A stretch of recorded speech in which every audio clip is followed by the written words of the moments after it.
Did you say his vital signs were good, therefore he didn't need to go to the hospital? That's not what I said. Okay. Now, there's an undated note here by Tina Glass that has some vital signs, okay? Yes. When were those taken? I don't know what time they were taken. Okay. Well, they had to be taken before 1720 because she wrote the note before you. Yes.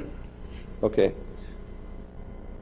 Let's see, based on Mr. Chalmers' questioning of you, this is from Exhibit 2, this person says, are you Sharon Nelson? I apologize. Yes. It says you took the vital signs. They would have been charted on the vital signs sheet. Where are they? Are they there? Do you know? You don't have a copy of it? I asked you originally if that was all the sheets. And you looked at 3 sheets, and you said that was all I had. I didn't think about vital signs sheet. That's another part of the chart. This is another report in the chart, so it's not 3, it's 4, right? Am I correct? Pardon? Am I correct that there's another sheet? There should be a vital signs sheet. Most of the time, there is. Have you seen one? In this I have not case? seen one.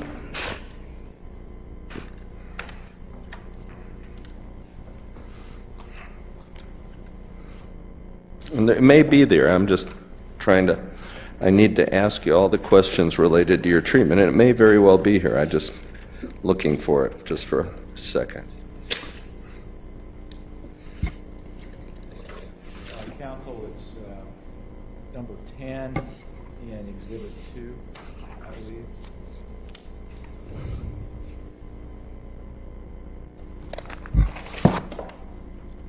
Here's a vital sign sheet from Exhibit 2. Is this it? That would have been my charting, yes. I took them at 1720. Okay, that's 520. Yes. Okay, between 520, 620, 720, 820, 920, and he gets to the hospital at 9:50, so it's almost 5 hours. It's between 4 and 5 hours. How come nobody took a vital sign of him? A man in this kind of condition. There's not one vital sign taken. Why? I took the vital signs at 520. No, I know. But why between 5:20 and a man, I want you to assume, you talked about whether you thought he was in good shape. Did you know that and I want you to assume that the doctor who treated him at the hospital, Dr. Troy Haldeman, will testify in this case that he was brain dead when he arrived at 9:50. Your Honor, that's not in evidence, and I don't think it's appropriate to ask her to make those sorts of assumptions and comment on somebody else's testimony. I object. Well, I'm just asking you to assume, forget the testimony, that he was brain dead. He had no gag reflex, and he was essentially brain dead when he arrived at the hospital about 5 minutes after he left the clinic. Do you know how that happened? I do not. I don't remember. Could you tell the court and jury in a man that condition why no one took his vital signs for nearly 5 hours between 5:20 and the time he was sent to the hospital? I don't remember why, other than I can assume that there was no significant change in my assessment of him. Which means what? That it's he was dying, assuming, did you know he was dying? I did not know that, no.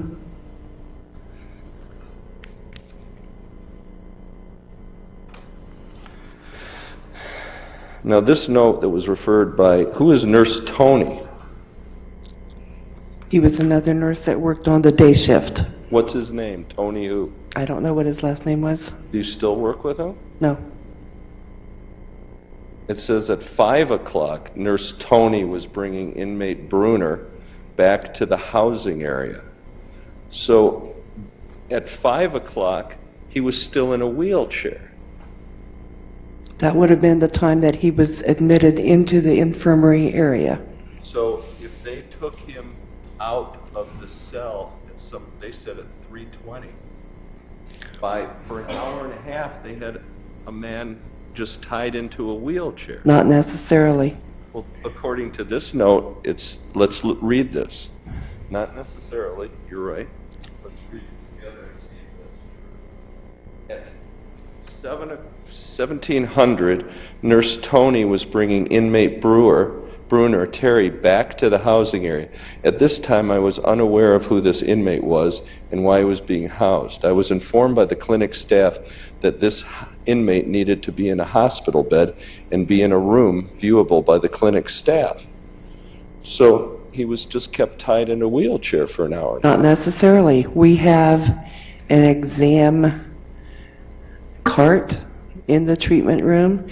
Many times our patients are put on that while we're taking care of them back there. And either he was put back into a wheelchair just to wheel him up to the clinic, or they brought him up there on that cart. It doesn't specify. So you think that he was put onto a cart and then tied back onto a wheelchair? I don't know. Did you ask?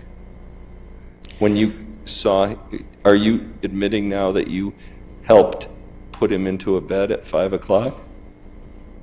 No, I don't remember. Okay. I don't remember. It says Nurse Sharon and I lifted inmate Bruner out of the wheelchair and into the bed. He was wearing a safety restraint vest while in the wheelchair. That was what you talked about with us. Yes. Same vest. Nurse Sharon took his vital signs, and those vital signs were timed at 5:20. Right? Yes. He didn't want to keep his arm in place. He kept trying to sit up, so I had to keep putting my hand on his shoulder to keep him down. The inmate appeared to be in pain. His eyes were crusty from maybe dry discharge. He was moaning and didn't look well. Is that what he was?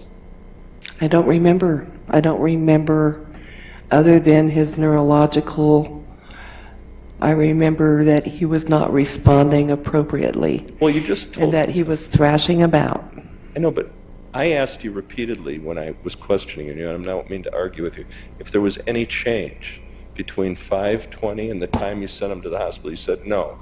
Mr. Chalmers comes up here and immediately said, well, maybe there was a change. It was neurologically.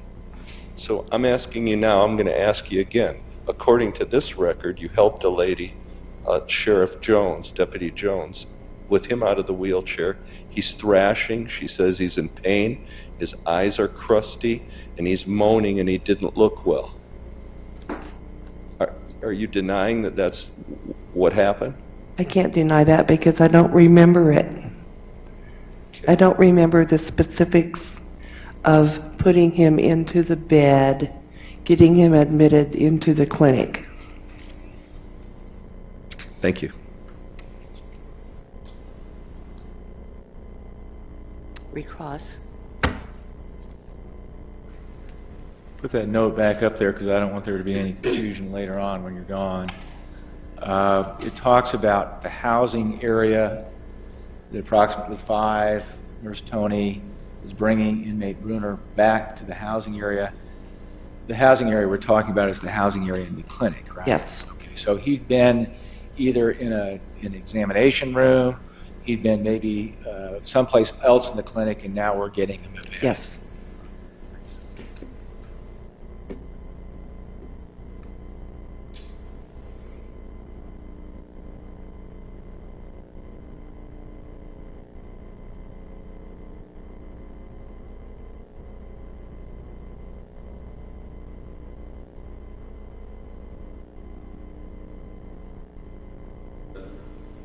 Yes. Okay, can this witness be excused? From my perspective, yes. Okay, thank you, ma'am. You're excused. Members of the jury, let's take a 15-minute recess, and we'll be back promptly starting at 5 minutes till 4. Court's in recess. Plaintiff's next witness. Ms. Glass, would you please step here into the witness box and raise your right hand so that you can be sworn?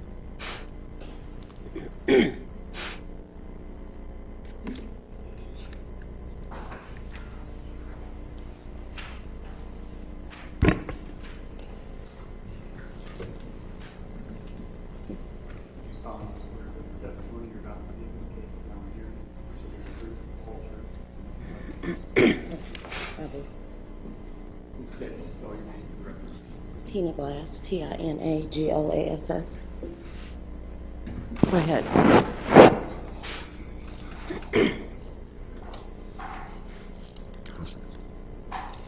Good afternoon again. Good afternoon, Ms. Glass. Good afternoon. My name is Jeffrey Feiger, and I'm going to ask you some questions. Thank you for coming. You and I have never met before, have we? No, And you and I have never spoken before, have we? no, Okay. And before coming here, do you work for ConMed? no, Okay. Before coming here, have you spoken to anyone at all about this case? no, Okay. Nobody from Sedgwick or ConMed or anything want to talk to you or interviewed you about this case? no, Okay. So this is the first time you've talked to anybody about it? yes. Okay. Don't be nervous. Oh, I'm fine. I'm just tired. I've been up since 11 o'clock yesterday. Could you state your full name, please? Sure, Tina Lachelle Glass. Very nice to meet you. Well, what do you do? I'm an LPN for Accessible Home Health Okay. and also do PRN Home Health for Serenity Home Health. We just heard from a Ms. Nelson. She said she was an RN. You're an LPN. What's the difference? About, depending on what school you go to, a year of college or 3 years of college. Here in Kansas, do you have the same, can an LPN do exactly the same work as an RN? No. What's the difference? Certain medications you can't give, certain IVs you can't deal with. Okay. I'm going to take you back. Did you work for a company called ConMed? Yes. Okay, when was that? From 2006 to 2009. All right. And what was your position with ConMed? I started out as a second shift nurse, and about a year or two later, I became the lead administrative nurse. Did you work at the Sedgwick County Jail? Yes. Does ConMed refer to providing medical services for cons? I'm sorry. ConMed. Do you know what, does that stand for medicine for cons or something? I have no idea. Since I guess no one has spoken to you, you haven't reviewed any documents or anything regarding this case. Am I correct? Yes, actually, I did this morning. Oh, how did you get those? Mike gave them to me this morning. Okay, that's an attorney for ConMed?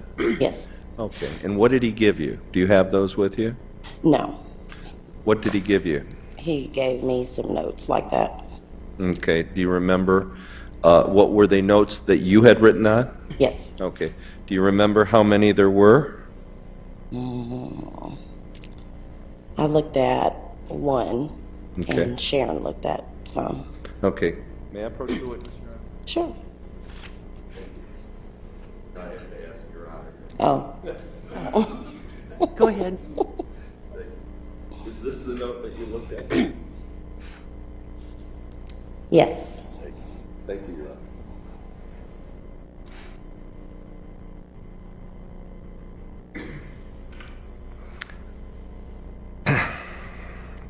You have nice writing, too.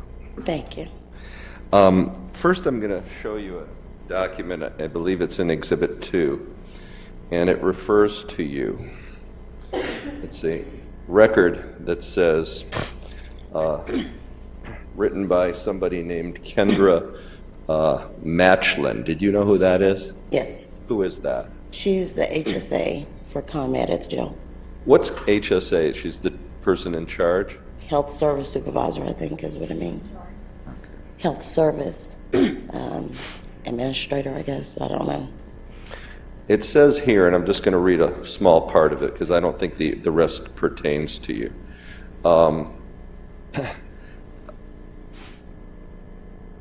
To my knowledge, there were not any calls from the pod stating the inmate was having further problems. On 310, Lisa Armstrong, RN, and Andrea Skelton, LMSW, were doing DD rounds in Bruner's pod when the deputy told him he had been acting weird like a mental patient. They referred the inmate to the medical clinic where LPN Tina Glass saw the patient and referred him to the clinician. Is that you? Yes. Okay. How did it come about that you saw? Do you remember Mr. Bruner? Kind of, sort of. When I read my note, I remembered him a little bit more. What do you remember about him, just in light of the fact you read your note? Just that I saw him and that he had passed away of meningitis. Did that concern, how soon afterwards that you had seen him that you learned he passed away from meningitis? I don't recall how long it had been. At that time, did anybody ask you to describe what you'd seen? At the time I saw him? Or when you find out that he passed away, right? No. Let's take a look at your note. It's up, it'll be on this board, and it's also up in front of the jury. Is that your signature there? Yes, it is. Right here? Highlighted in yellow, yes. Yes, that's Lisa Glass. Am I correct? No. Tea glass. T Glass. I apologize. Tina Glass. Mm-hmm.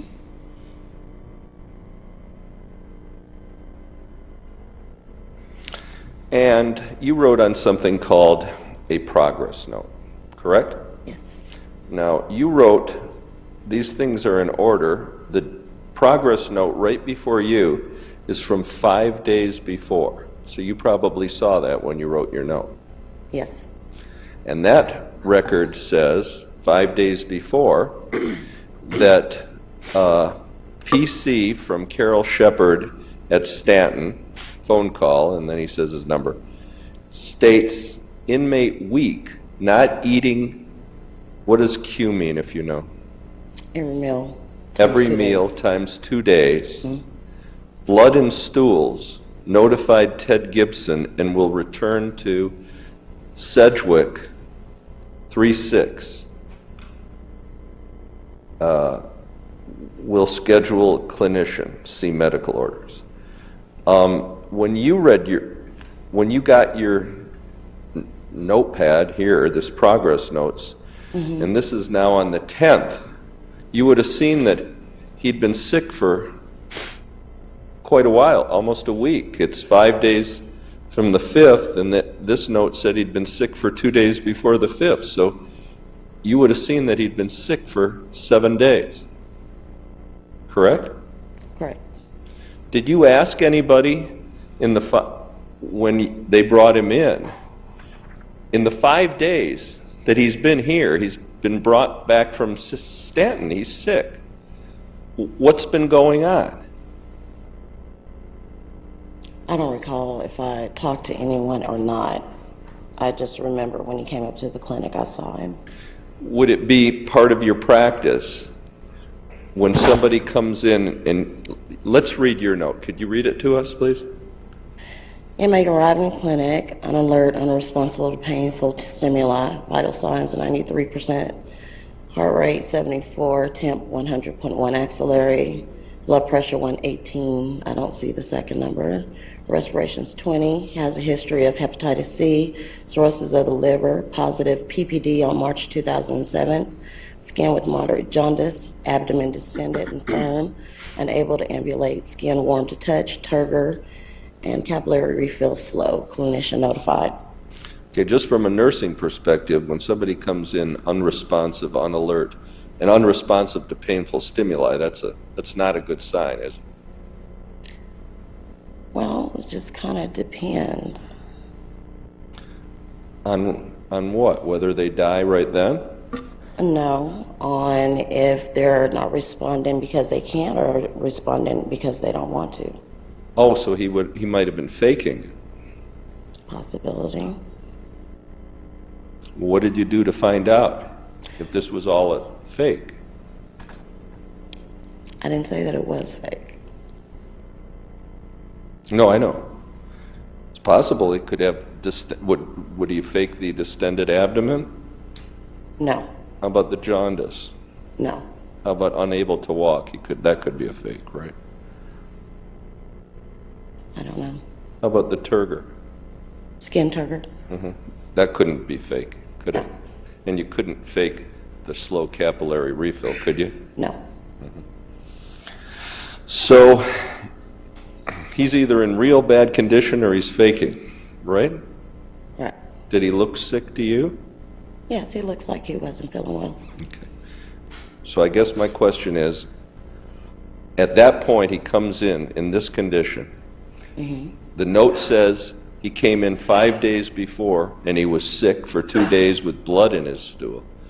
Who found out what had been going on with him that day in the pod and any other day? Whose responsibility was that? To find out his history. You always take a history, right? Yes. Well, who did his history? Whoever saw him in booking. Have you seen it? Where's his history? In other words, what had been going on with him immediately or in the days before he showed up in this condition at the clinic? It would be in his chart. Have you seen it? His chart? Yeah. Not since I worked there, no. Okay. We've looked at his chart and there is no history. Is there any reason why there wouldn't be a history? No, he should have a history in there of some kind. And a history is always done on a patient like this, right? Usually, yes. Can you think of any reason why it wouldn't be done? No.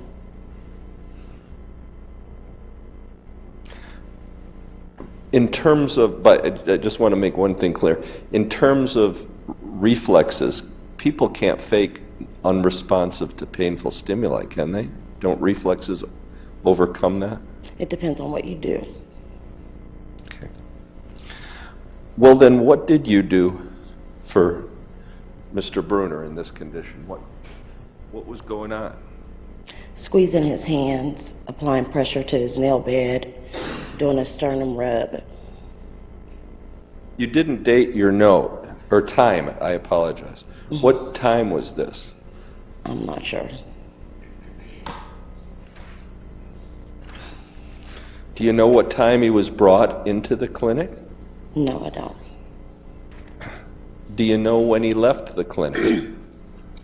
As far as I know, before I left, he was housed in the clinic. So I'm not sure when he left the clinic. Was he in a bed when you saw him? When I saw him, when he first arrived to the clinic, Well, I guess tell me what you know. when he arrived to the clinic, he was in a wheelchair. And he was kind of laying in the wheelchair like this. And I asked him to sit up, and he did sit up in the wheelchair. I took him in the exam room, and that's when I did my assessment. Wasn't he tied into the wheelchair? Was he what? Huh? What did you say? Was he tied into the wheelchair? Tied in the wheelchair? Yeah. Not that I can remember, no.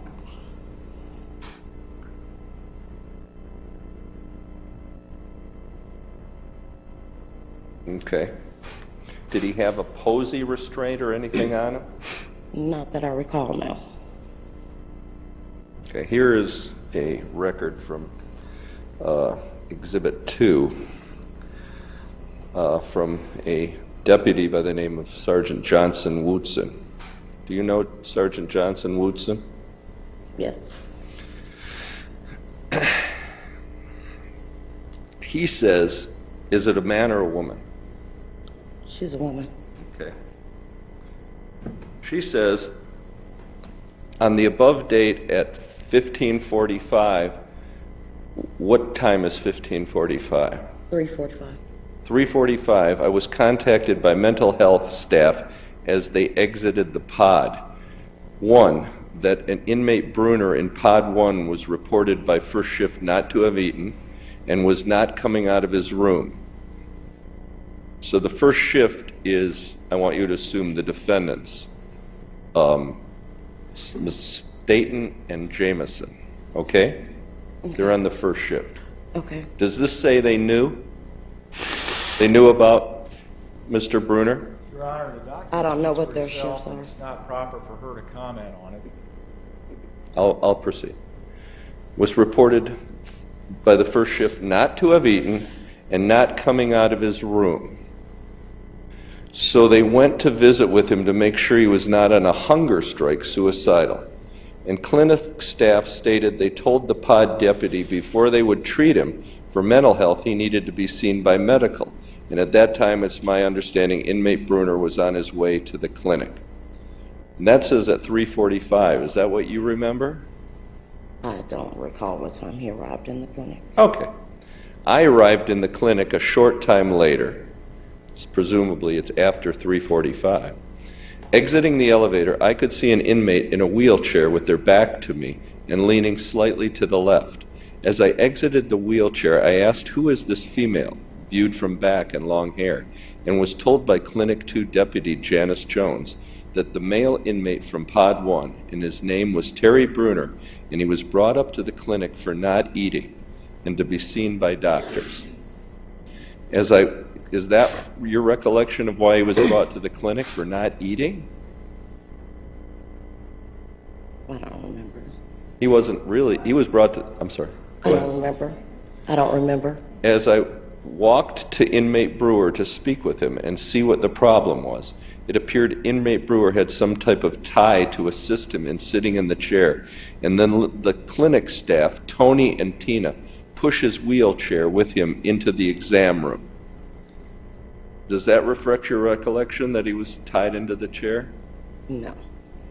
Did you and Tony push him into a room? In the exam room? Mm-hmm. Yes. And he stayed in the chair? Yes. Okay. Now, there's another record we have in evidence that says that he was put into his bed at 5 o'clock. Why would he be made to sit in a chair for an hour and a half in the clinic? He wasn't in a chair for an hour and a half.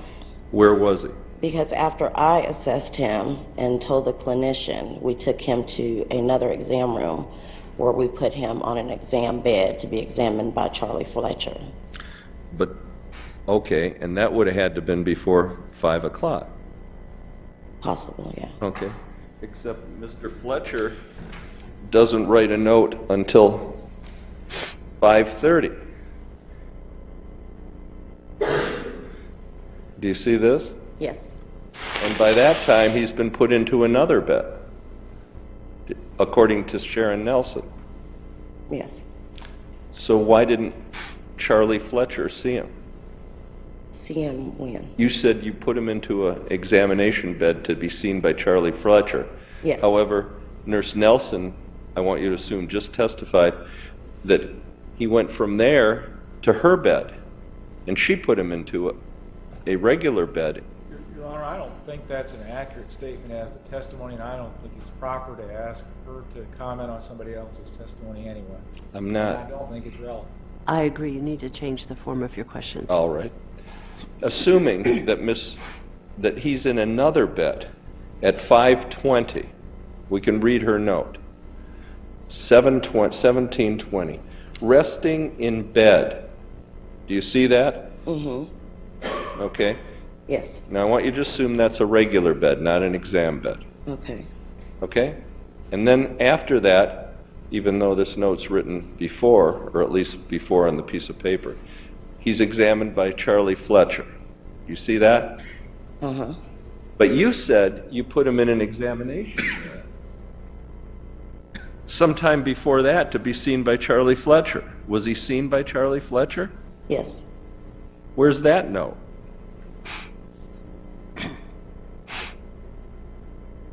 Because Charlie, the first note we have from Charlie Fletcher, if you know, if there's another note, says abdomen distended at 5:30.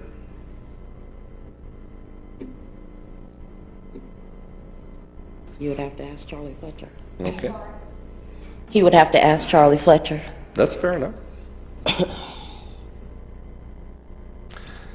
So you put him in an examination bed, correct? Correct. And then what happened? And then Charlie did an assessment on him. And then what happened? Did he write it down? I don't know if he wrote it down or not. Okay. And then what happened? And then he gave me orders, and I followed through on those orders and then gave a report to Sharon. And he was housed in the clinic. I'm sorry? He was housed in the clinic. Who gave orders? Charlie Fletcher. Okay. And did he give the orders to you? Yes. Okay. Here's an order sheet. This is from exhibit, I believe, 3. There's a place for a time on this order sheet.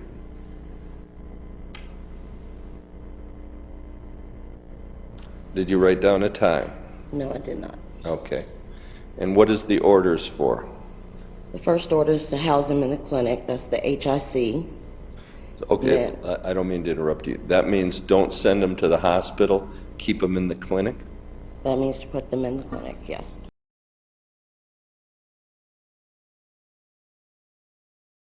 Okay. What's next? Hep lock and left forearm.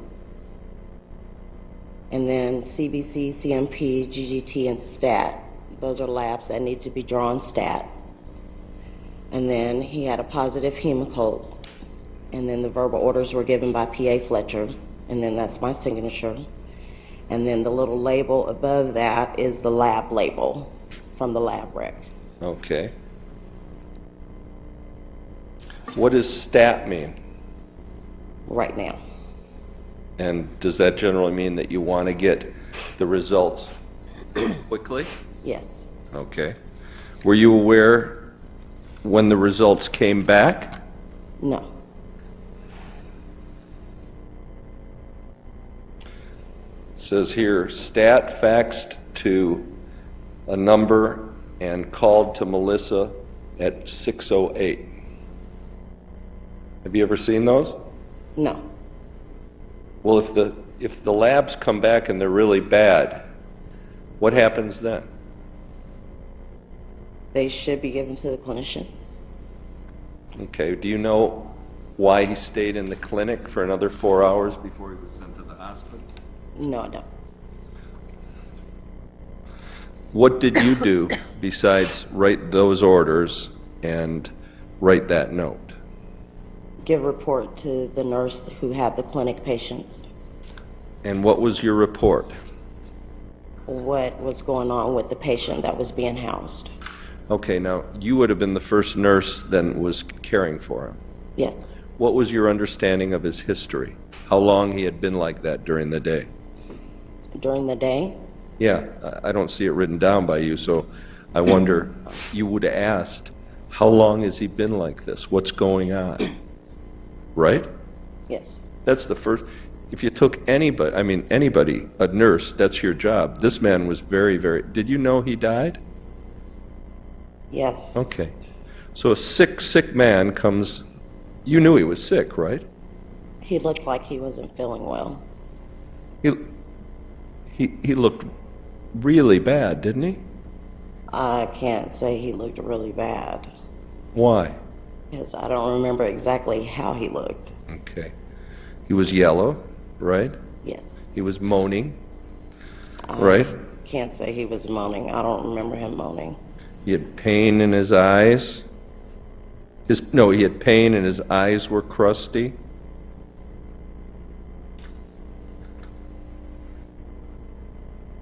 I don't know if he had. You're not denying that, right? I don't know if he had crusty eyes or I don't remember. Okay. And then since you took him on, who would you ask what's been going on with my patient? Who would you ask? Whoever saw him before me. Well, people are the people who had him in custody on pod 1, were in charge of him since 7 o'clock in the morning. Did they come and talk to you? No, I don't recall anyone talking to me, no. Well, who had charge of him? Who could tell you what was going on with him? Whoever had seen him before me. How would we find this out? Nothing's written down. Isn't it practice, standard practice, to write a history down of a patient that is in this bad a condition? Or any patient? Yes. Well, who wrote down what had happened to him? And how long he was like this? I can only go off of the documentation I saw. Based on the documentation you saw, this will be my last question, you and I can agree, not one single person wrote down his history of how long he had been like this, who had been taking care of him, how long, what condition he was in. Nobody wrote that down, based on what you know, right? Based on what I've seen, no. Correct. And based on your knowledge of the way things are done, that's totally wrong, isn't it? I guess. Thank you. Cross-examination.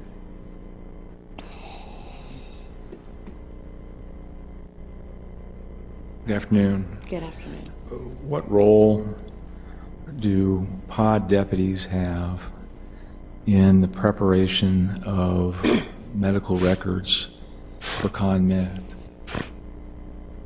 None that I know of. They don't write the records. No. That's a ConMed deal. Yes.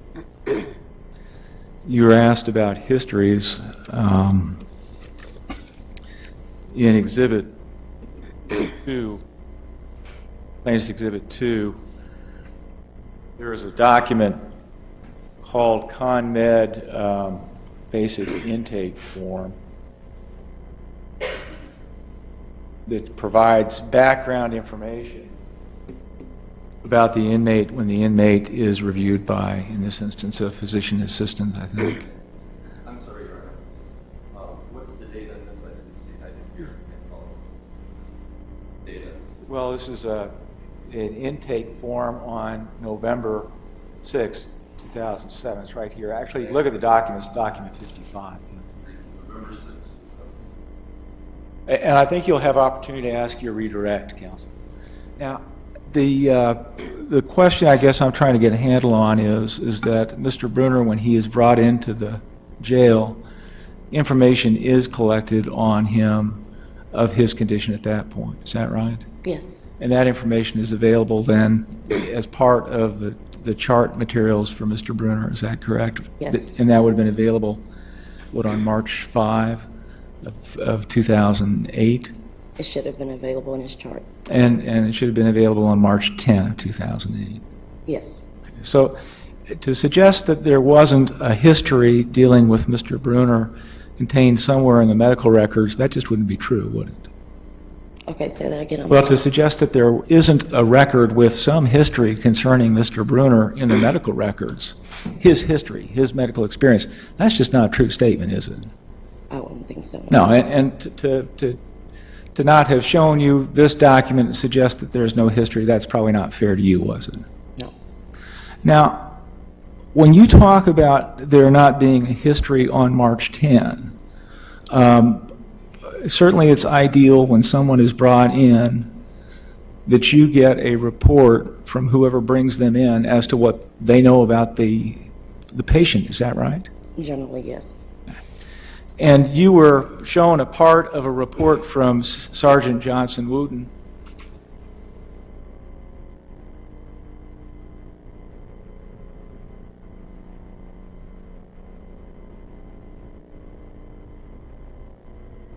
And that's in Exhibit 2, document 75, counsel.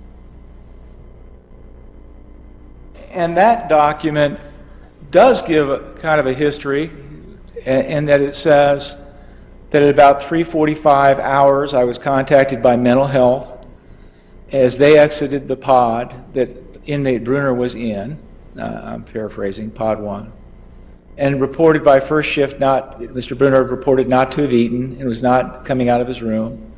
So they went to visit him and make sure that he was not on a hunger strike, suicidal. So the last medical person that would have seen Mr. Bruner would have been the mental health with the clinic. Is that right? According to her note, yes. Okay, and that's all you'd have to go to by. So it's reasonable to assume that mental health, well, and now we've got a report that's dated, well, 3/10/2008 that provides kind of a history of what was going on, don't we? Yes. Now, this report wouldn't have been helpful to you as far as sorting out what was going on with this patient because it would not have been something that would have been available to you, right? Right. So the question is, what or who would it have been around at March 10 to be able to provide any information to you? And you don't know whether either Mr. Jameson or Ms. Staton were still even in the building when you were looking at Mr. Bruner, do you? No.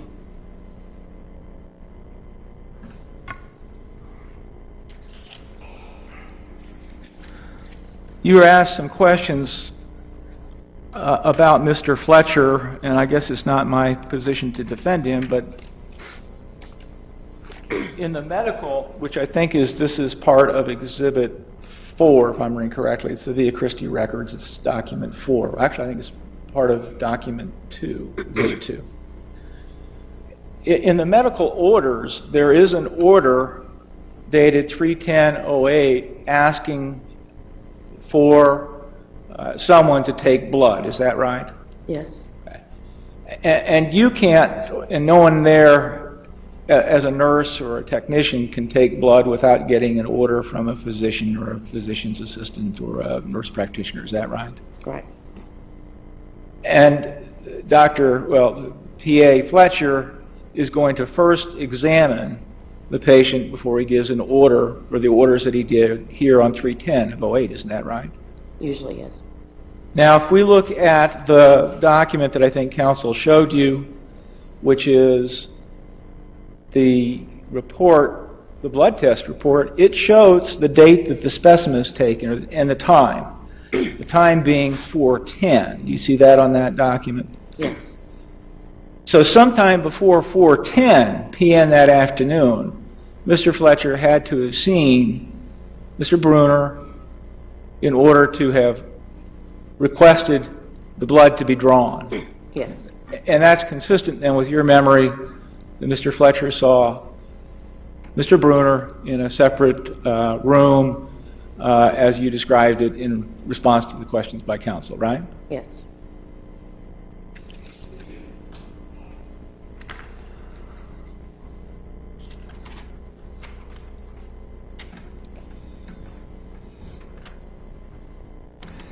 Now, let me focus lastly on your note. And I had it up here a moment ago, I'm sorry.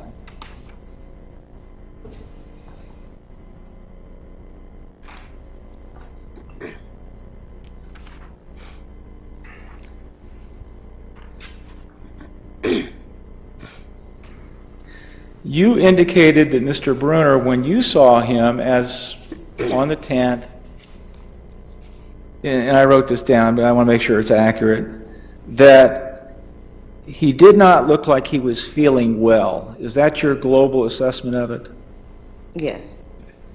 Now, help us understand what that means. Did he look like somebody who was on death's door, somebody who needed to go to the hospital immediately? Not that I recall, no. Well, had he looked that way, would there have been in your report or in your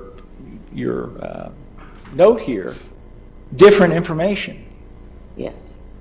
For instance, this note, it doesn't say in it, I don't think, does it, that Mr.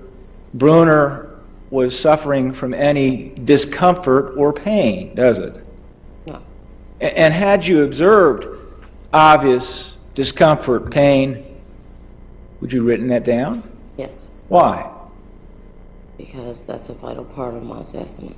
Okay, well, it doesn't make any sense to write down just half the story, does it? I mean, you wrote down he had jaundice, so if you had observed these other things, you would have included them as well. Is that right? Yes. Is it fair to assume then, if it's not in your note, is something like he's in pain, something like he's nauseous, something like he's, well, those sorts of things, if it's not in your notes, it's because you didn't observe it. Right. Now, you talk about an abdomen distended. Now, I talked to you about that for a moment. What does that mean? That the abdomen is swollen, looks like it's swollen. Now, that's kind of a subjective thing as to what swollen means. Guys like me that get a little older, we start to have, but you saw something that you felt was out of the ordinary, right? Right.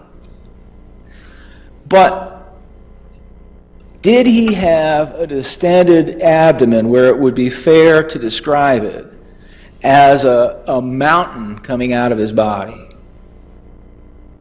No, not that I recall. Well, and if he had something like that, wouldn't that have been noted in your records? Yes.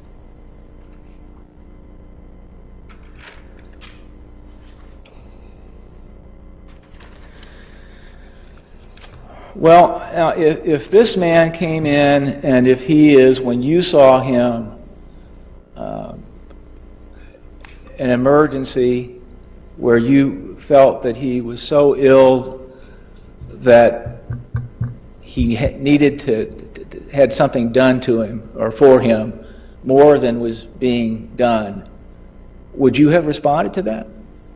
Yes. How would you have responded to that? I would have went straight to the clinician to see him. And is there anything that you remember or anything that you look at from your notes that suggests to you that based on what you knew at that time, what you were observing, that this guy looked like he had to go to the hospital right then? After I looked at his medical history, no. After I looked at his medical history, no. And let's talk about his medical history for a moment, because I think counsel said in the medical history, and we're talking about it at 3508, that there was statements that he had been sick. And I'm looking for that in this. Do you find in this statement an indication he was sick? It seems that it states, I am, is that inmate? Mm-hmm. Weak, not eating, what's the Q mean? Every meal times 2 days. Every meal times 2 days, blood in stools. Now, what does that by itself tell you as to whether this man needs to go to the emergency room? Does it tell me he needs to go to the emergency room? Is Does that what it? you're asking? Yeah, does it? No. I don't have anything else, thanks. Redirect.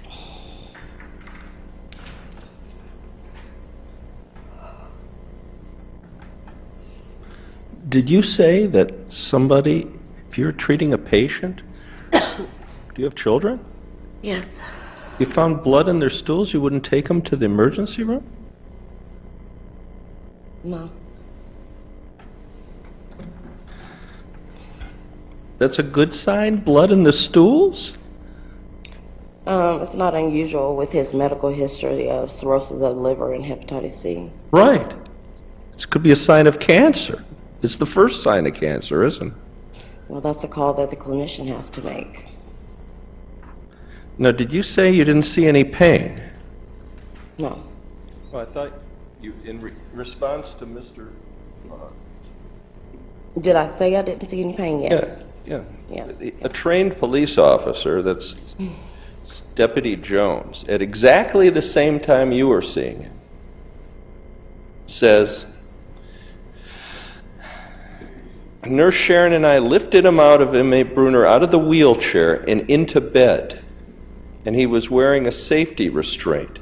Nurse Sharon took his vital signs. He didn't want to keep his arm in place. He kept trying to sit up, so I had to keep my hand on his shoulders to keep him down. The inmate appeared to be in pain. His eyes were crusty from dry discharge. He was moaning and didn't look well.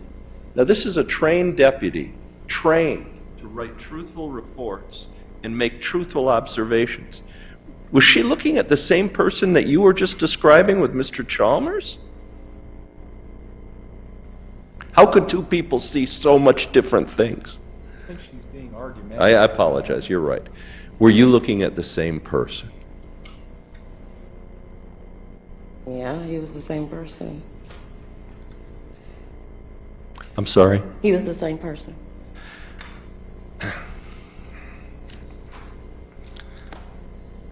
Well, how could she see it and you couldn't? Your Honor, it's argumentative. I agree. I apologize. I withdraw the question.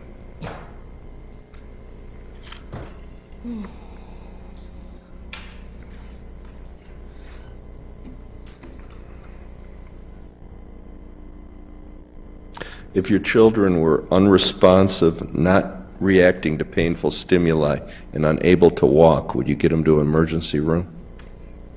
Yes. Thank you. No further questions. Any recross?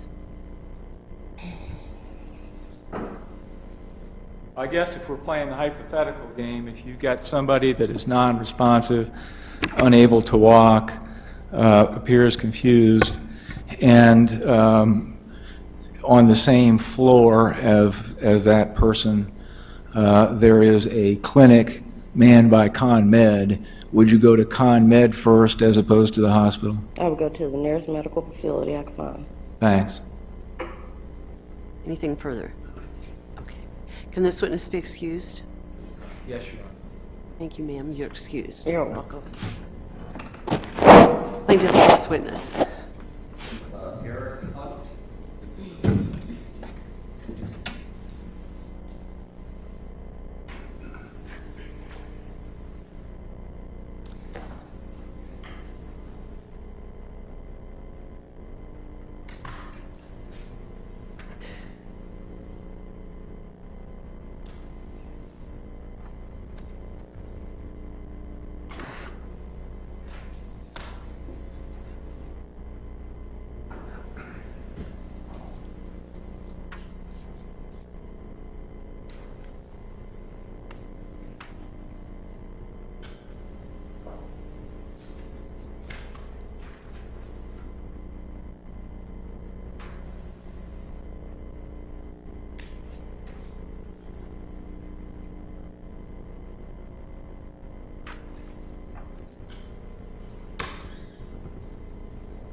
Sir, would you please step into the witness box here and raise your right hand so that you can be sworn? Do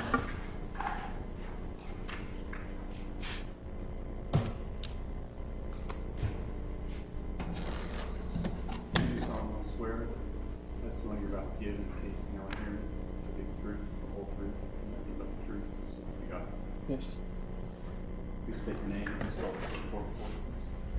Eric Hunt, ERICHUNT. Please be seated.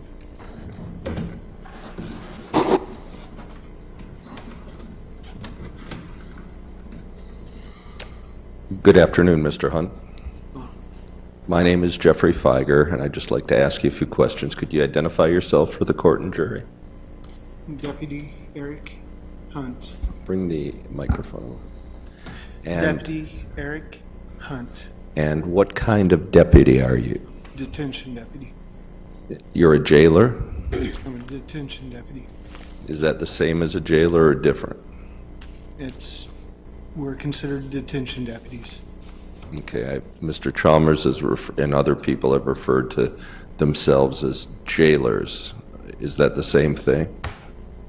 And you carried something in here. What was that? My report. I'm sorry? My report. Where is that? I thought it, oh, that's your report? Yes. Just one page? Yes. Okay, and you've reviewed that. Yes. You and I have never spoken before, have we? No. And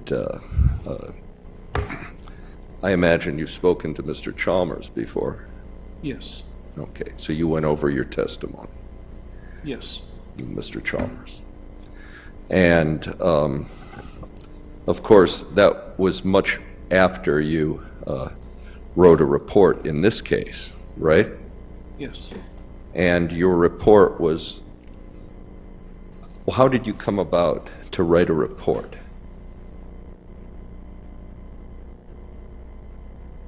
I was told to by my supervisor. Who is that? I don't know. I don't remember who the supervisor was that day.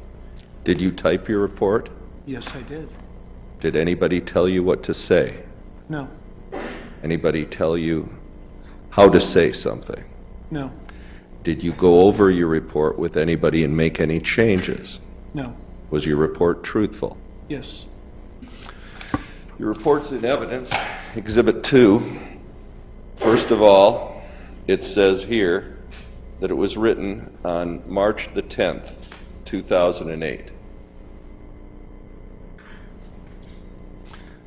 Now, Mr. Bruner was taken to the emergency room, later died on about 10 o'clock, roughly, 10 p.m. at night on March the 10th, 2008.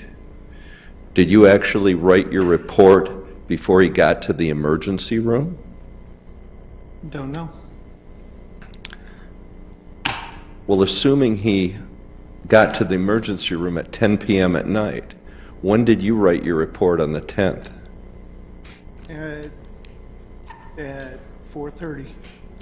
So they were having you write a report about who was your supervisor at 4:30 in the afternoon on the 10th, was having you write a report about what you saw and what you heard with regard to Mr. Bruner? Was that a question? Yes. Repeat it, please. At 4:30, just after Mr. Bruner had been taken out of the jail cell and up to this clinic where I want you to assume the facts and evidence are that he laid there for 6 hours and was taken at 10 p.m. With brain herniation to the Via Christi Hospital. At 4:30, while he was still laying in that clinic, you were being asked to write a report by your supervisor about what you saw and what you heard? My report down at the bottom, above where I signed my name, says 3/11/2008 at 16:29:46. Well, that's what I asked you when we began. It says it's dated 3/10. Okay, if you look down at the bottom above Right. above my signature says 3/11. Okay, so it's the next day. So when it says the date here, that doesn't refer to the time you wrote your report. That's the date of the incident. Okay. Now, that would be then very next day you were asked to write your report. Yes. Did you ask your supervisor, why am I being asked to write a report? I don't remember. When you tell the court and jury you don't remember, is that because you could have known or were told why, and you just don't remember, or it didn't happen? Say that again, please. When you say you don't remember, I guess there's two possibilities. One, it never happened. You didn't have a discussion why you were writing the report. And the other possibility is that you just don't remember if it took place. The incident or somebody telling me to write the report? A conversation with your supervisor about why you were writing a report. I don't remember being told to write a report by my supervisor. I don't remember why I was told to write the report. I just wrote the report. Well, at this point in time, were you aware that Mr. Bruner was, I want you to assume, brain dead on a ventilator via Christie Hospital? Did you know that? No, I did not. Did you ask your supervisor, when they asked you to write a report, what happened? What's going on here? Why are you asking me to write a report? No, I don't remember doing that. Okay. You followed orders, right? I followed an order. Okay. And wrote the report. Yes. Let's read it together. While assigned as Rover 2 South 1, I responded to a I call. responded. I'm sorry. While assigned as Rover 2 South, I responded To a call for an escort from Pod 1 to the clinic. Upon arriving with a wheelchair, I went to cell 124 to get Bruner. Okay, what time was that? I do not remember. Well, that would have been the very next day. Why didn't you write it down? Why didn't I write the time? I didn't. Okay, now you're a deputy. First of all, let's establish some facts here. Pod 1 is a pod for maximum security inmates, right? Yes. Did you ever ask anyone why a man who had been transferred to Sedgwick for being sick was placed in the maximum security pod? No. And as part of the maximum security pod, he had to wear a special orange jumpsuit, didn't he? Most of the inmates wear orange jumpsuits. Okay. Maximum security pod, I guess, means that they even pay more attention to you. Because even though I'm not aware of any misconduct by Mr. Bruner, the deputies would even pay even more attention to these potential dangerous people, even though Mr. Bruner wasn't one of them. Right? It's a maximum security pod where they have their own individual room. Right, but the jailers pay even more attention to the people who are supposedly in maximum security, right? I don't do my job any different from any other minimum security or maximum security pod. I do it the same way. What's the difference then? Their level of custody. Well, is it more severe? Is it more punitive? It has to do with things that I don't know. Why Never they're worked in maximum- Pod 1? I worked in Pod 1, yes. Okay, well then please tell us what they do differently in Pod 1 with maximum security prisoners that they don't do with anybody else. We don't do anything different with them Then why do they call it a maximum security cell? because they're separated in their own individual rooms and they have an individual section that they're assigned to. Do you still monitor them? Yes. You still pay attention to them? Yes. You still provide them food? Yes. You still observe if they're sick and need help, right? The best we can. Sure. Now, as a jailer, you know that all the activity that goes on in the pod is supposed to be put down on a computer. What's it called? What do you call that thing that you have where you write down the activity in the pod? For instance, if an inmate doesn't eat or gets a warning, what do you call that? Logbook? No. It's daily activity log. That's what I said, logbook. Daily activity logbook. Is that what it's called?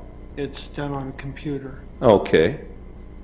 So, for instance, if Mr. Bruner was laying in a cell unconscious and they were sending deputies like yourself to take him out in a wheelchair, the pod jailer would be writing down in the activity log what was going on, right? Don't know. Well, did anybody, they might have done it, I haven't seen it, but did anybody show you any pod activity log by the jailer there, who was writing down what was going on in that cell? No. Well, if they write down if an inmate doesn't eat, they should certainly write down if an inmate is carried out on a wheelchair, shouldn't they?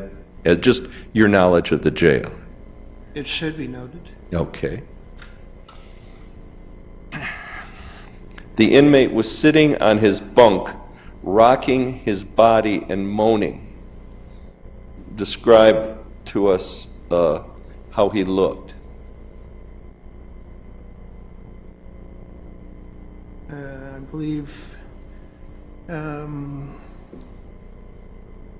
inmate Bruner was very sweaty, and his jumpsuit was soiled with sweat. Okay? So you saw a man rocking his body, moaning. He would not respond to me when I told him to get up and get in his wheelchair. I tried several times telling the inmate to get up and get in the wheelchair, and he would not respond. And I decided to pick him up and place him in the chair. Is that correct? Yes. The pod worker inmate, can you help me with this name? I apologize. Can you help me with it? I don't know how to say the name. Ogunbiyi, I think is the correct name, was also in the cell with me. He was another inmate. Yes. Why did you have another inmate help you with Mr. Bruner? Because I couldn't pick him up by myself. When you went in there and saw him moaning and rocking his body and unable to respond to you and sweating, did you ask anybody how long he'd been like that? I don't remember. How about the people who were in charge of him, like, do you know the defendants Staton and Jameson? Yes. You work with them every day, right? Not every day, but most of the time. Okay. And after you did what we're going to talk about, did you go back and talk to him ever and say, how long was he like that? They were, I was on second shift. They were first shift. So I don't know where they were after I had contact with Mr. Bruner. You mean from that day forward you've never seen him again? I've seen him several times. That's what I'm saying. Did you say to him, what happened? I don't remember that.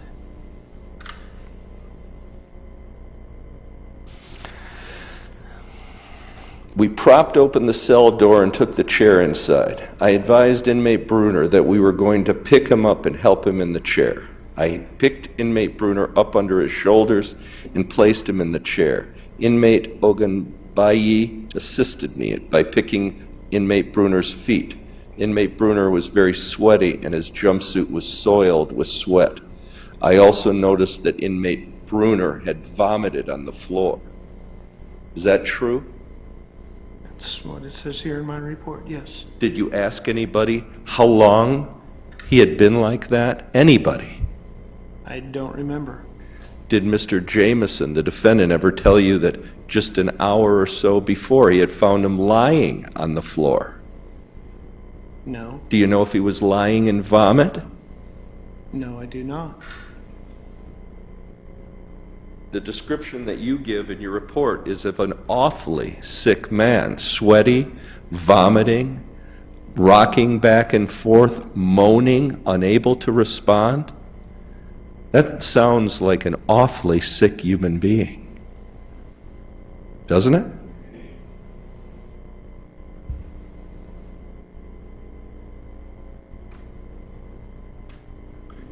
I've seen people like this before.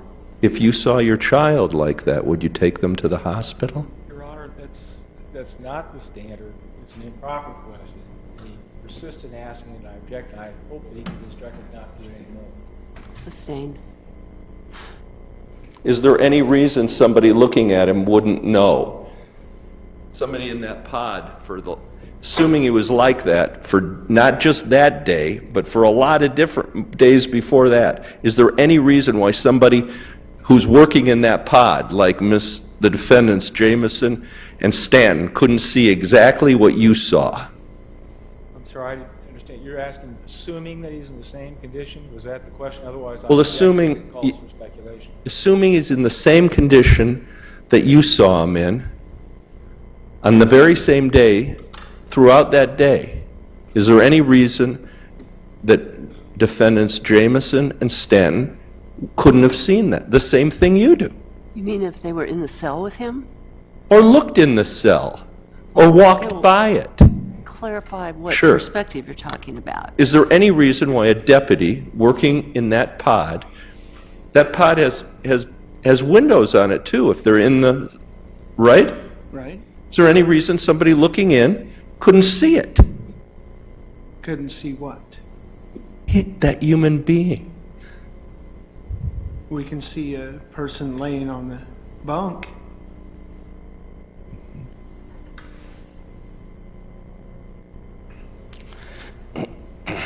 I also noticed, that he had vomited. Inmate Obengandi and I had gloves while handling inmate Bruner, but I did not come in contact with inmate Bruner on my uniform. What does that mean? How did you lift him up if you didn't come in contact with him? But I did come in contact with inmate Bruner on my uniform. But I did, I see. I'm sorry, I misread that. I escorted inmate Bruner to the clinic in the wheelchair and advised the clinic staff he was there. The clinic staff advised they would take care of him, and I left the clinic. And that's all I have time to report. That's all I have to report at this time. So you were taking a sick man to the clinic.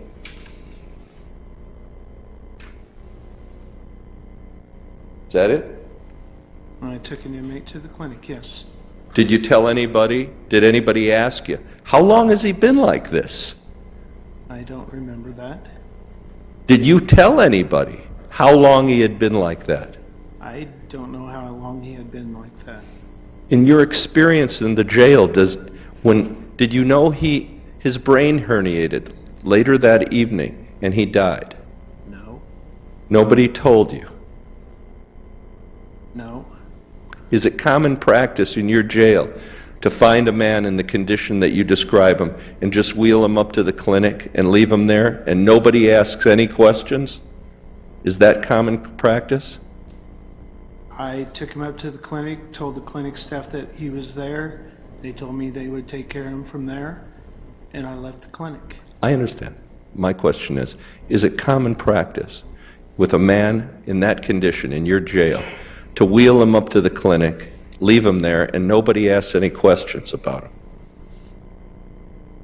I'm not a doctor. I can't answer any questions. Well, how would a doctor, Counsel, does this have anything to do with these two defendants?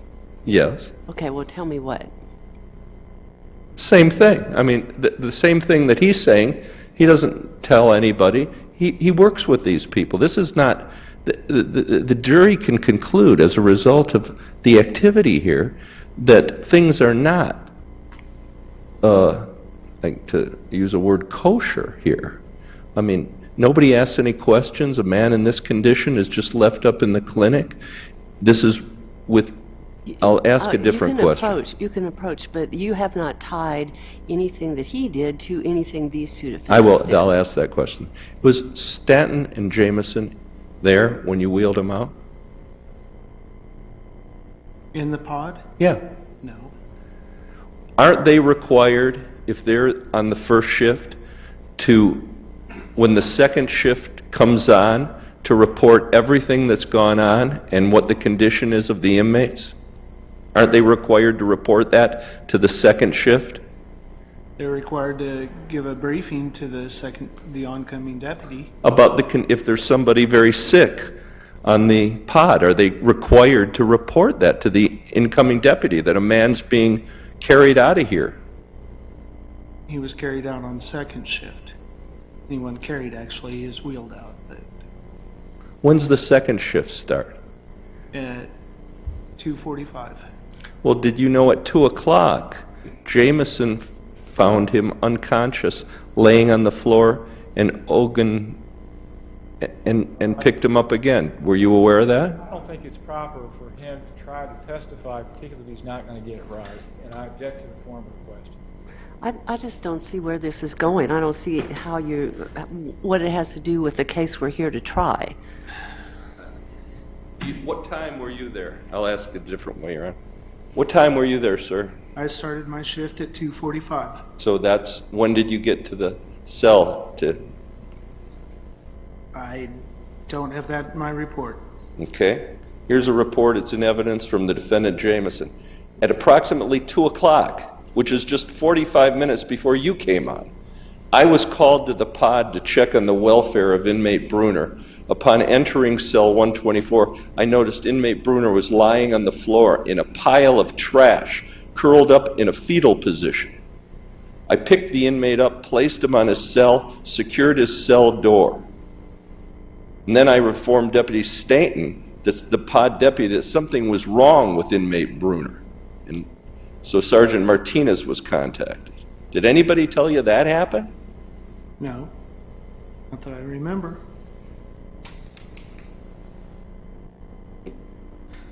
How long had the vomit been on the floor? I don't know. Do you know if he was laying in the vomit at 2 o'clock? I wasn't there at 2 o'clock. Thank you. No further. Cross-examination. Do you know if there was vomit there at 2 o'clock? No, Did the report that the counsel just read you from Officer Jameson as to what he did it say that there was vomit there? Well, it shows whatever it is. Let me talk to you about a few things. And Your Honor, I think that the exhibit notebook's around here somewhere, if I could get a witness.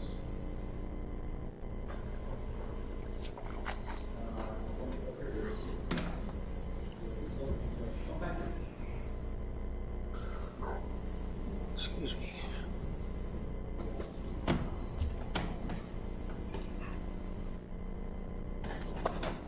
Would you identify what tab 401 is, please?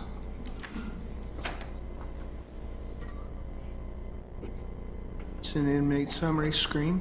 And it applies to Terry Bruner, Yes, it does. who for admission to 401. Any objection?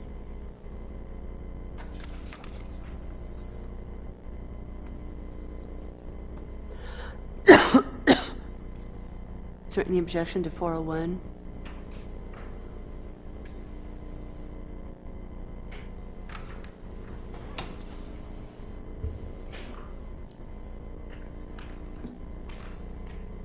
No.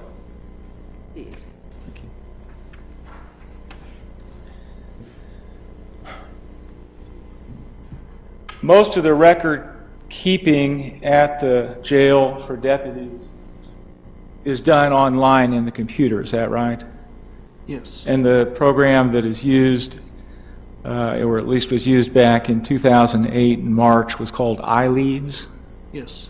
And what shows on the screen is if you wanted to get into iLeads as a deputy and find out information about an inmate, you'd go to this inmate summary screen, is that right? Yes. Now, you're never told anything about the specific medical conditions of an inmate, are you? No. And why is that, if you know? Unless it has to do with something special special needs or something like that, we're not told. There's a button on this screen, it's called a warning, and if you have a comment that you want to make about an inmate, if you want to put that on the inmate's log, what you will push one of these templates of buttons, right? Yes. And it pops up on a report as a warning, but that's one way to communicate what's going on, is that right? Yes. Warning doesn't necessarily mean disciplinary action, it just you're putting information on an inmate's log for use by other deputies or other individuals, right? Right.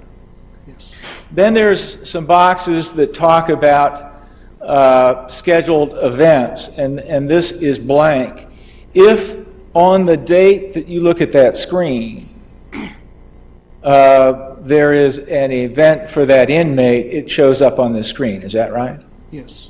Now, if that date's passed, as it had by the time this was printed, because it was after Mr. Bruner's death, then there's nothing on the screen. That's your understanding, isn't it? Yes. So, when you're in a pod, they call it buying the pod, is that right? It becomes yours. There's a period where you get together with the deputy that would have been on the previous shift, and they give you a briefing as to what went on, a very summary one. I think you indicated that to Mr. Feiger, is that correct? Yes. And then you'll have the inmate summary, but you don't really know, unless it's identified in some other fashion, what a person's medical history is or what his conditions are on any previous dates. Is that right? Right. What you know is what you see, what you're told that day, and that's it, right? Yes. You were asked about Pod 1 as a maximum security pod, and we're getting late in the day, so I'm going to go quick, I hope. Exhibit 415, Your Honor, I move for its admission. Any objection? You say 418? 415, Your Honor, 415. 415 is received. I'm putting 415 up on the screen, but you have it in front of you, Deputy. That is a schematic of the first floor of Pod 1. Is that right? Yes. And correct me if I'm wrong, because I want to make sure, I don't think there's any dispute on this, I want to make sure this is right. In Pod 1 is really divided into 3 sections. You've got where you keep the DD people, the people that are in detention and lockdown. You've got where you keep people who need to be segregated, maybe sex offenders, maybe former police officers, something like that, from the rest of the population for their own protection. And then you've got other people that need to be housed in their own cell because they have been classified, for whatever reason, as either needing maximum security or getting to go there because that just happens to be the open cell, right? Yes. And we look at Exhibit 401, we can see that one of the things that Mr. Bruner shows is failure to return to work release, and that would explain why he gets into maximum security because of his past, right? Now,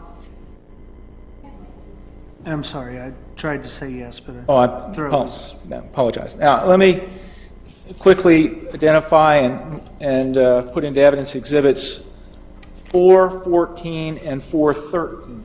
Those are the photographs.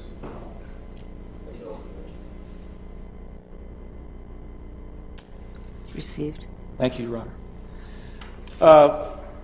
We start at 414 first.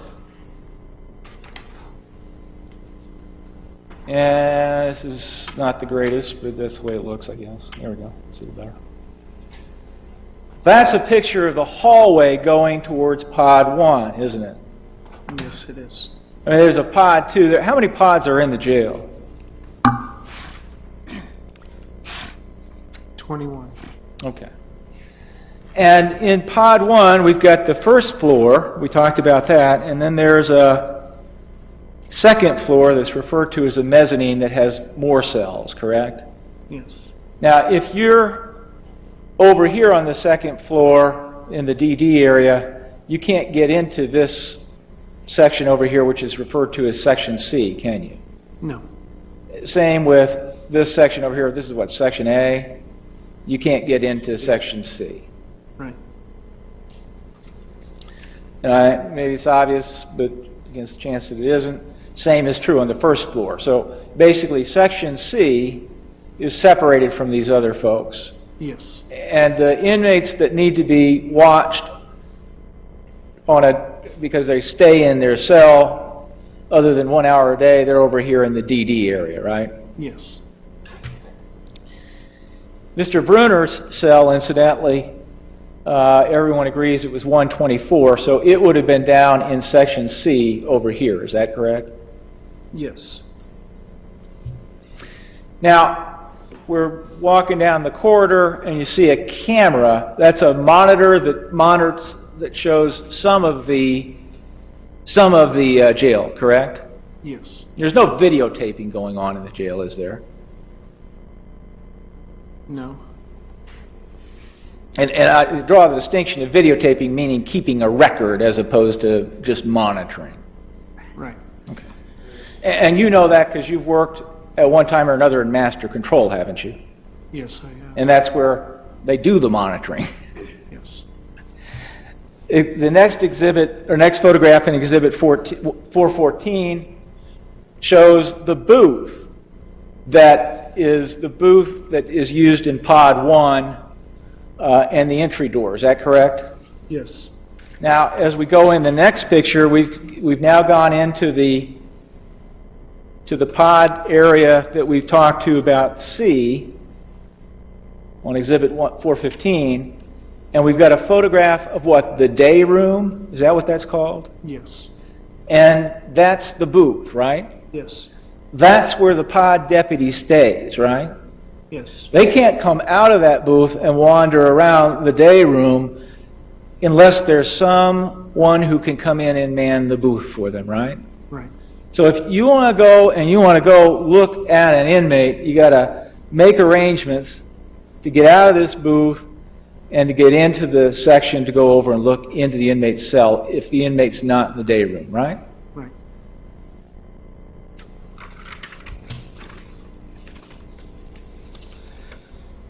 The next photograph in the exhibit is another picture of the deputy's booth. Now, the deputy's booth is such that if an inmate wants you, they can come up and they can knock on the booth, can't they, and get your attention. Yes.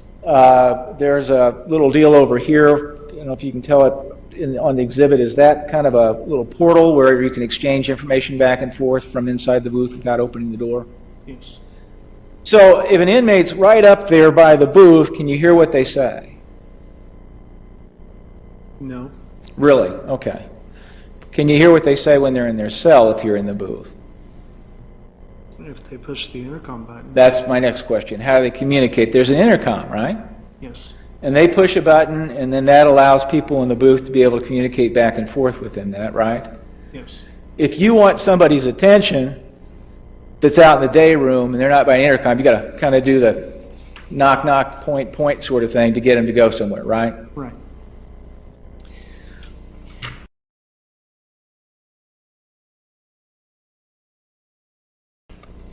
Next photograph in the exhibit, that's a bad picture, but it's a picture of in the booth looking out. Can you see that? Yes, I can. Little better picture in the booth looking out, right? Yes. Maybe even a little better picture in the booth looking at some of the cells. Yes. Now, as you're seated in the booth, can you look in and see inmates in their cells? Yes. You can see them if they're standing by the window, right? Yes. How about if they're laying down on their bunk? No. How about if they're laying on the floor? No. How about if they're off to the side, one side or the other, away from the window? Can you see them? No. Let me show you what's been marked. And I think it was admitted. Yeah, it was 413, Your Honor. Do I have that into evidence? I moved for 413. See. 413 is a photograph taken in the day room of some of the cells. You see that? Yes. Now, what that shows, if you look at it carefully, is 124, but here's 124. And that was the cell that your report indicated you went and picked up Mr. Bruner. Is that right? Yes. What is this across the way from Mr. Bruner's cell? Telephone? And an inmate can use that telephone? Yes. How do they get to use the telephone? They come out of their cell and they can walk over. Okay, now, to get out of the cell, are the cells, when their doors are closed, or locked or unlocked? Their door is closed, the cell door is locked. Automatically. Yes. So how do they get out if it's locked when the door is closed? Push the intercom button and let us know that they want to come out. You got somebody in the booth, the inmate pushes the intercom, says, "Let me out, please," and then they can come out and use the phone if that's what they want to do, right? During the course of the day, there are regular, quote, ins and outs when inmates can come out, get out of the cell or go in. They kind of have that option, right? Yes. You miss an in or out, you may have to stay for a while, right? Right. And what's the in out every hour, basically, other than during the night? Yes, every hour. Another photograph of the pod itself. What are these? Showers. And what are these things up here? Or what's that? Television. So inmates can come out in the day room and watch TV? Yes. Another photograph from the inside. That's these tables. Are they permanently there? Yes. Inmates, when they're allowed to come out, can come out and sit at the tables? Yes.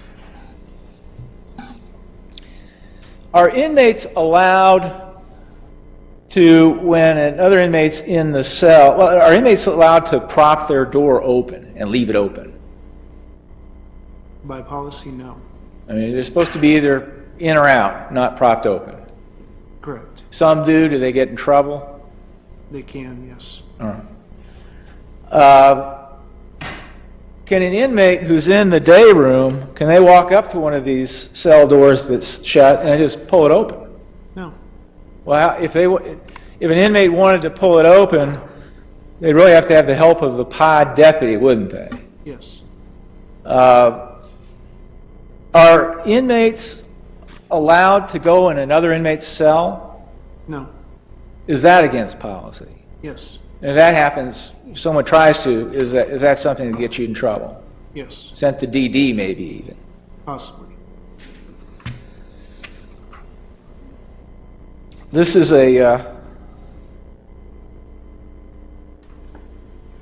there's a photograph in here in pod 1 that shows some coffee and some other, a coffee machine and other. Is that available for inmates? They can use that? Yes. What is commissary?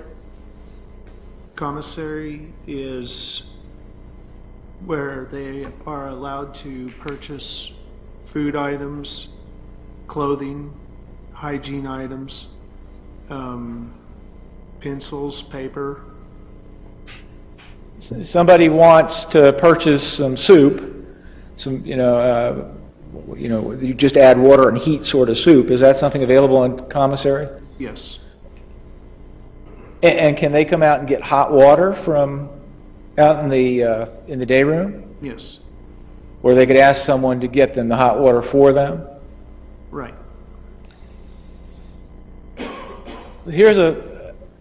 That's cell 124 where everyone agrees that Terry Bruner is. And if you're standing out of the day room, that's the view you get looking in the window, right?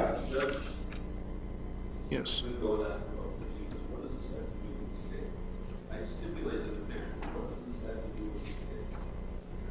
I'd be happy to explain. It explains why Deputy Staton is not able to look into this door and see the person. They can't see inmates?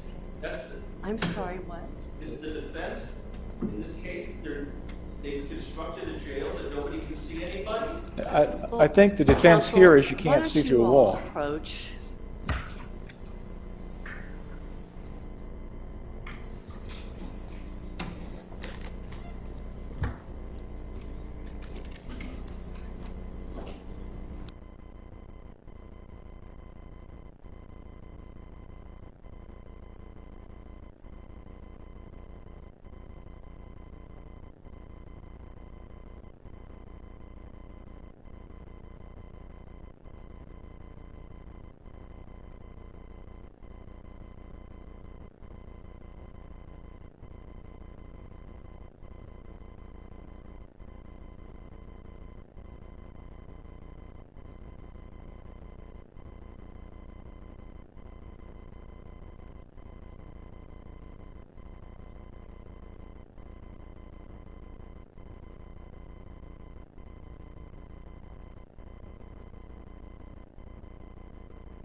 I think I've got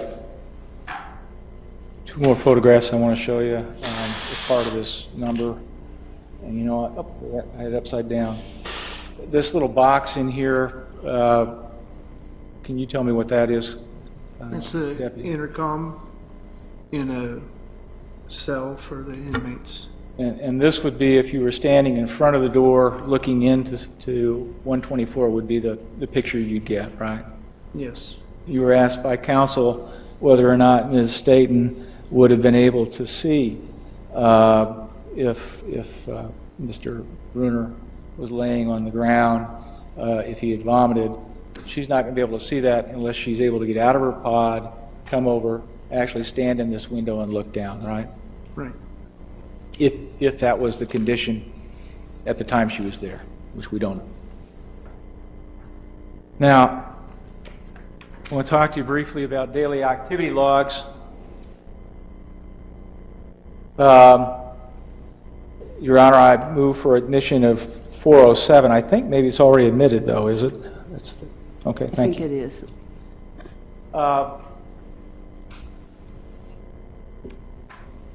And I want to focus on this last page of the daily activity log. But let's talk about what they are first. Again, you're in the cell, or excuse me, you're in the pod booth, and you're making entries as the pod deputy of what you see during the course of the day. That's one of your responsibilities. You have many, correct? Correct.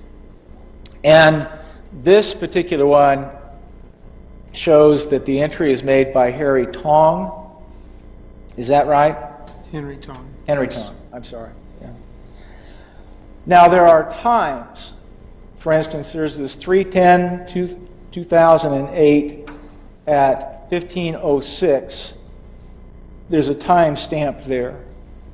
Once that entry has made, and then there's another time here at 3:40 p.m. You see the difference I'm talking about? Yes. Once you make your entries over here on the right and enter it at 3:40 p.m., it's in there forever, isn't it? Yes. Now, you can't, as a pod deputy, go in and change once it's been entered at 3:40, by way of the example here, what happened in any of these entries that are in that block. Is that correct? Yes. It shows at 3:10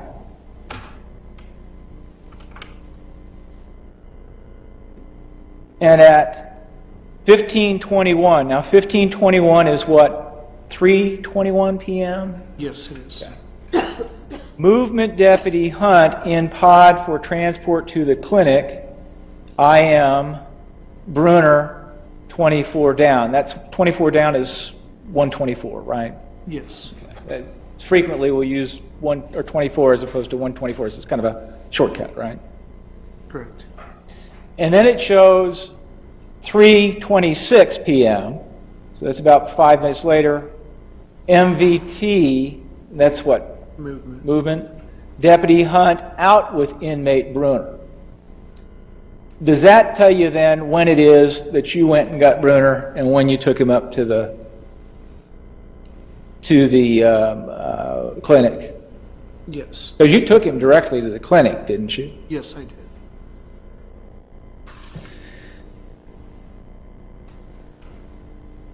Then we've got 403, which is in evidence, which is the inmate log, and we talked about that, I think, briefly, if you remember. That's the one, if you hit a warning, you can go ahead and enter that, right? But you can also enter movement in iLeads, and it automatically goes to this log, isn't that right? Yes. So this helped me understand what this means, where it's got H. Tong, would that be Henry Tong? That'd be Henry Tong. And the POD 1, underline 1, what does that mean? Pod 1. Okay, so that's the pod we were just talking about, where Henry Tong is. He's the one that made the entry. Yes. And it says, and it gives a date, or a time rather, the time he would have entered it in his system. and it shows at 3:27 that inmate, well, there's an inmate movement. Is that what that means? That's inmate movement, Yeah. yes. Was moved from cell location detention 001, is that pod 1? Pod 1. 124A, that's the cell he was in section C, to temporary location, the clinic. Yes. So that would show when it is that he shows that it was moved to the clinic, right? That's when it was entered. Then you've got up here an entry by a Jones, a J.M. Jones. Who's that? Do you know? No, I do That's not. all right. It's a deputy, right? Yes, In the clinic. yes. And she's saying that the inmate has been moved from the clinic room 202. No, I'm sorry, it's been moved from detention, old cell location detention, new cell location detention clinic 202A. What Yes. does that mean? It means that he's been assigned a cell in the clinic in room 202A. It doesn't mean that he's not been to the clinic before 5/29. It just means now he's got a cell, right? Now he's been assigned a cell.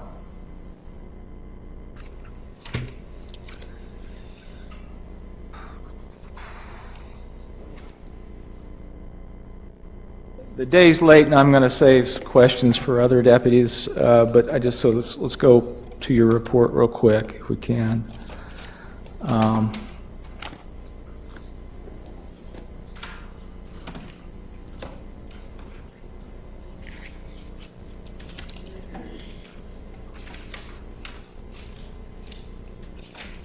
Well, I don't find it in my mess of stuff. Do you have a copy of your report in front of you? I have my copy, yes.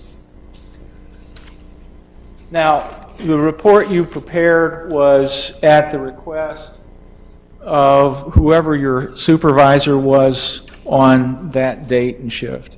Yes. You don't remember who that is? No, I do not. Is it routine to have, when an incident takes place in the jail, a report prepared, or a request to prepare a report? Yes. Yeah. And when you go through your training at the academy, is that one of the things that they train you to do, is when there's an incident and you're requested to prepare a report to do that, right?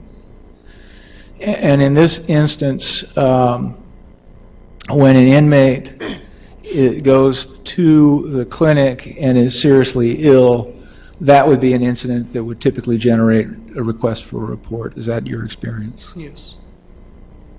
Now, have you referred inmates to the clinic before? Referred? Well, have you contacted the clinic and asked them to see inmates? Yes. Have you talked to your supervisors about getting inmates to go see people at the clinic? Yes. Is there any rule in place that punishes you for getting inmates to the clinic when you perceive or a need for the clinics or the inmates to be seen by the clinic? Say that again. That's an awful question. Is there, I won't even put a rule.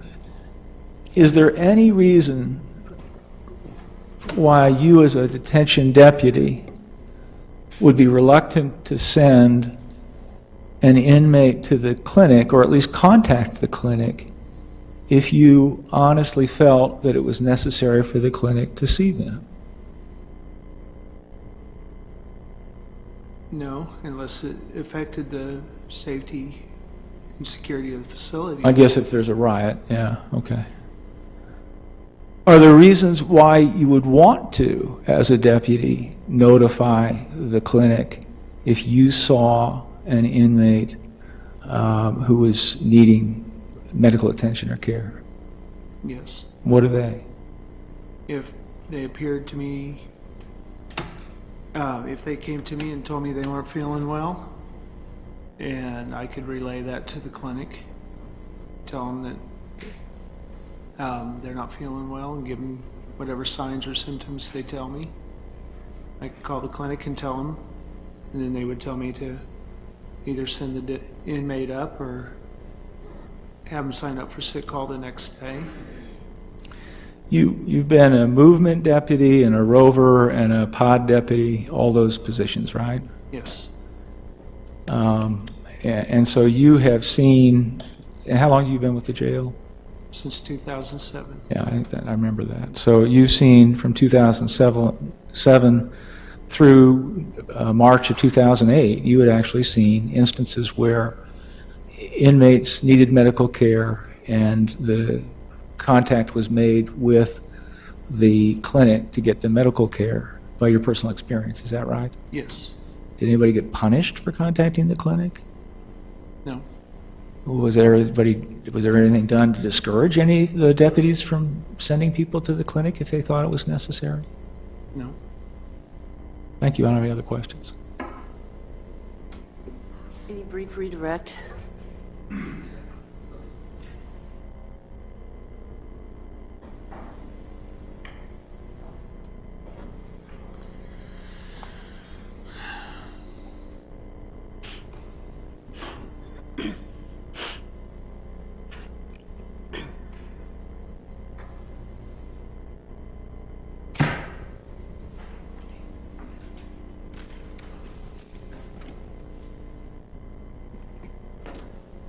Listen to your testimony.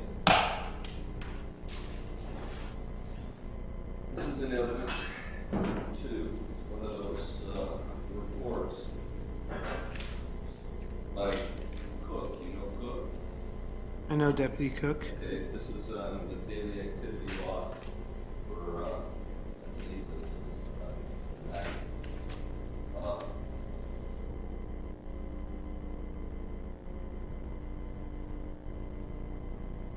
and he said, he describes it, I'm not going to take any time, he's going to testify tomorrow.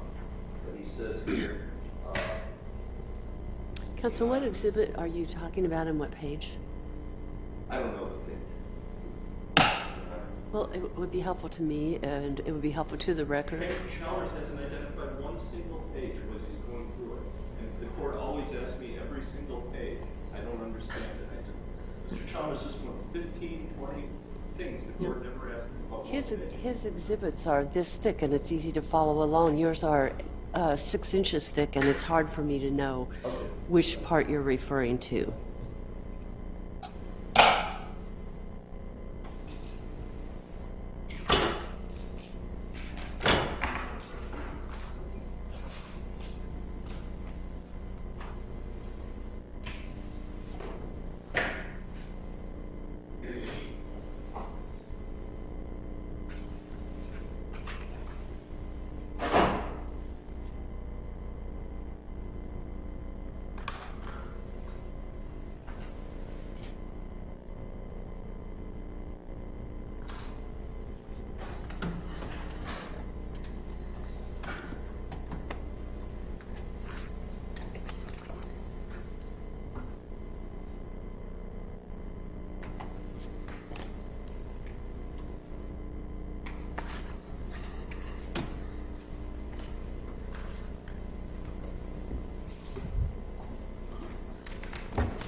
I can't tell the page, Your Honor.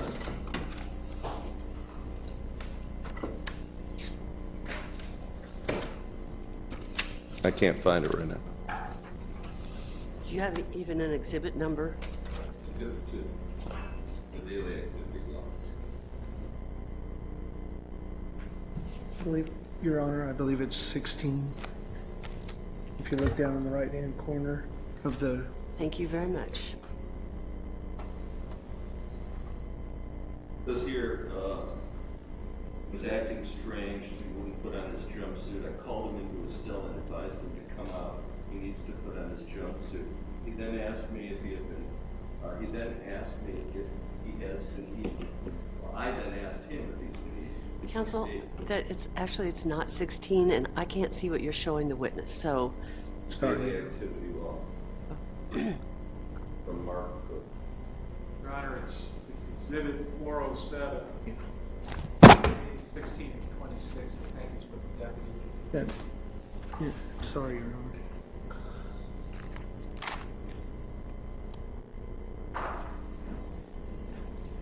Okay, go ahead. I then called him into his cell and advised him to come out. He needs to put on his jumpsuit. This is the day before that you saw. I then asked him if he had been eating. He stated no. He's not been feeling well. See that? Yes. Well, he told Cook he hasn't been eating and he's not feeling well. How come you didn't send him to the doctor?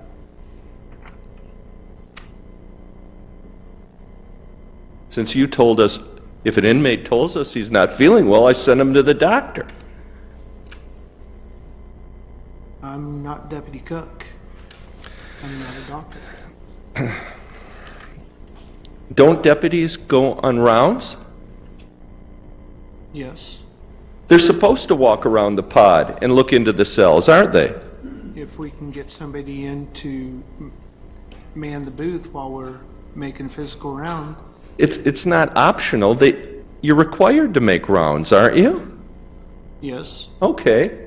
So is there any reason for you to suspect that Deputy Staton, in addition to Deputy Davis, Jameson didn't walk around and do her job and look into the cell? I don't know whether she did or not. If she did look into the cell, is there any reason she couldn't see what was in there? There would no. And this is page, well, actually, this is the same exhibit Mr. Chalmers was just referring to. Daily activity log, he just put it up on the board. Can you see it? Yes. 340 from Henry Tong. Bought pod from Deputy Staton. Said inmate in 23, that's Bruner, was not in good shape and needs to be seen by the clinic. First question, does that indicate she knows he's sick?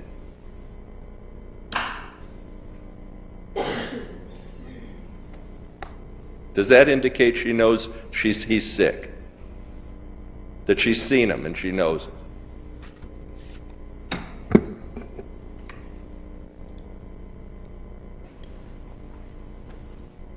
Does it say that?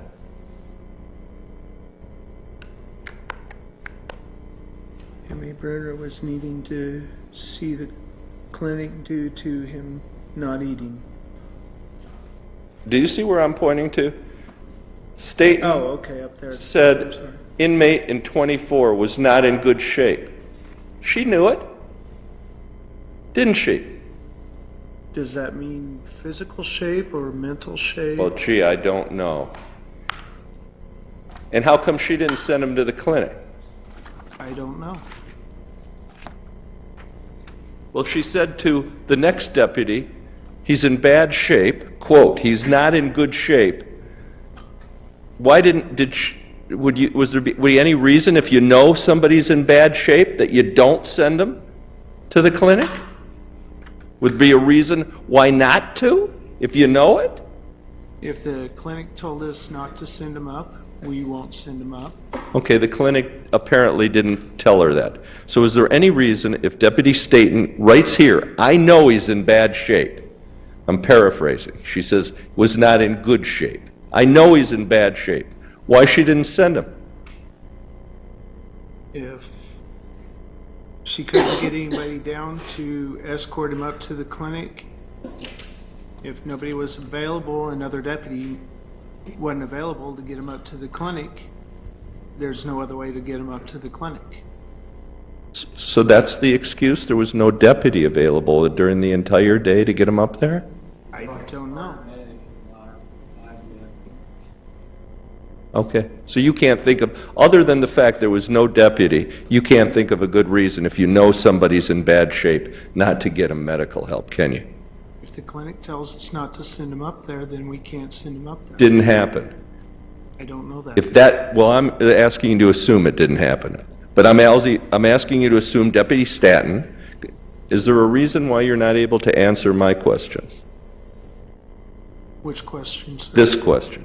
If Deputy Staton has told the Deputy Tong, who she's selling her pod to, that inmate Bruner is in bad shape, okay, so she knows it. Okay. She has the ability to send him, to get him help, right? I don't know.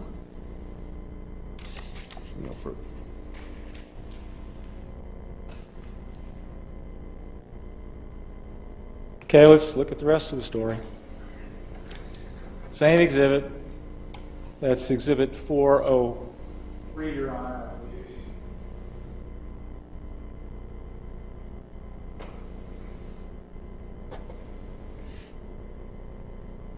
I apologize, 407. Page 25. See, Mary Staton is, second shift is in at 2:53. And then we see this log at 3:06 about how Terry Bruner is not in good shape, needs to be seen by the clinic. And then it goes, Song arrived in the pod at approximately 3, was briefed by Deputy Staton, said the pod was good, but inmate Bruner was needing to see the clinic due to him not eating. And that was entered at sometime around 3:06, right? Yes. And he left it open. And then here you are at 3:21 in the pod to get inmate Bruner.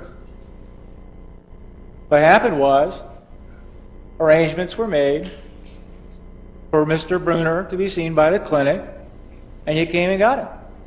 Yes. Is there anything in this report that suggests that Staton is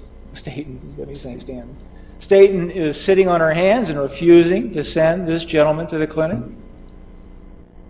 No. That was why you were there, wasn't it? Yes. Okay, nothing else.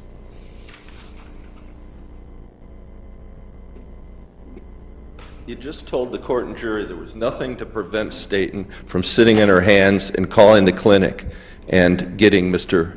Bruner there, right? Didn't you just say that? Say that again, please. Didn't you just say do you remember what you just said yes to? Would you rephrase your original question? Explain to us why Ms. Staton, the defendant, Staton, didn't call the clinic between 7 a.m. and 3 when she left. Ever. I wasn't there, You're sir. assuming, I don't excuse know. me, if you don't know the answer to this, you don't have to speculate. In fact, we don't want you to speculate. But if you know the answer, then you should answer. Yes, ma'am. Was there any good reason why she could, if she knew he was sick, between her entire shift, she never called the clinic? There's I no don't know. evidence that she knew he was sick. That's argumented. There's an avalanche of evidence that she knew he was sick, Judge.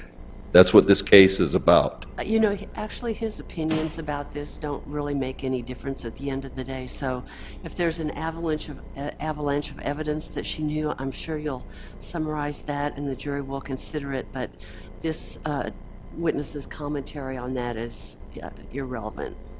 Thank you. Is there anything further? Not on my account, Okay, can this witness be excused? Yes, sir. Okay, thank you, sir. Thank you. Members of the jury, would you like to take a recess for the evening? All right, we will reconvene at, do you want to start at 9 or 9:30? 9? Okay, you guys are hard workers.